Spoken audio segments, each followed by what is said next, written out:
नाजरीन, जीनिया अब भी खुद को सबसे ज्यादा चालाक समझ रही थी। उसे लगता था कि वह जो भी खेल खेल रही है उसकी खबर किसी को नहीं। लेकिन उसे जरा भी अंदाजा नहीं था कि दानिश खामोशी से उसकी जिंदगी का हर राज जान चुका है। उसकी हर कॉल, हर मैसेज और यहाँ तक कि उसकी लोकेशन तक दानिश की नजर में थी। अब जीनिया अपने ही बिछाए हुए जाल में फंसने वाली थी और उसे एहसास तक नहीं था कि उसका सबसे बड़ा खेल अब उसी की बर्बादी का कारण बनने जा रहा है। ड्रामा सीरियल हद के आने वाले एपिसोड में आप लोग देखेंगे कि जीनिया का जुनून अब पागलपन की हद तक पहुंच चुका होता है। वह यह सोच बैठती है कि जिस तरह वह शहराम के लिए तड़प रही है, शायद शहराम भी उसे उतना ही याद करता होगा। इसी गलत फहमी और दीवानगी में जीनिया बिना किसी को बताए सीधे शहराम के ऑफिस पहुंच जाती है। शहराम उस वक्त अपने काम में मशरूफ होता है, लेकिन जैसे ही उसकी नजर जीनिया पर पड़ती है, वह एक पल के लिए हैरान रह जाता है।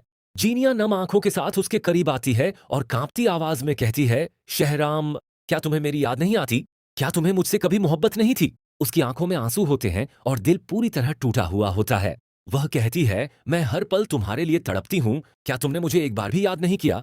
लेकिन शहराम का चेहरा सख्त हो जाता है। वह कुर्सी से उठकर गुस्से में कहता है, जीनिया, तुम्हें होश भी है कि तुम क्या कर रही हो? तुम यहाँ क्यों आई हो?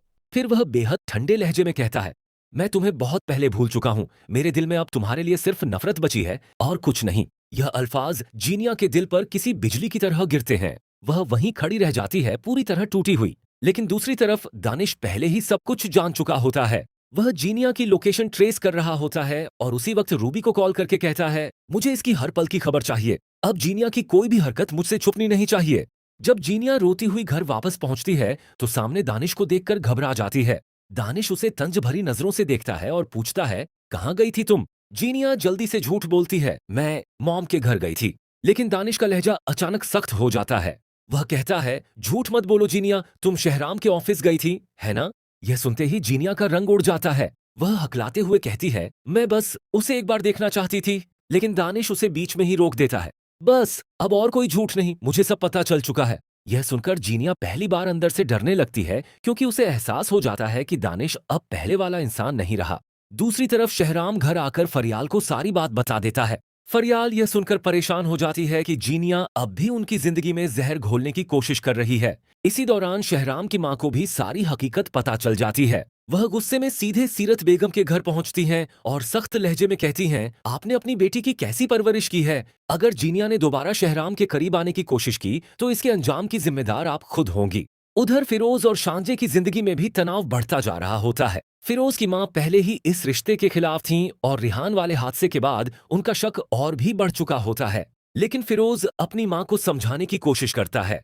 वह कहता है, अम्मी, शांजे का कोई कसूर नहीं है, गलती रिहान की थी। अगर किसी लड़की की जिंदगी में गलत इंसान आ जाए तो क्या उसे पूरी जिंदगी उसी दर्द में जीना चाहिए?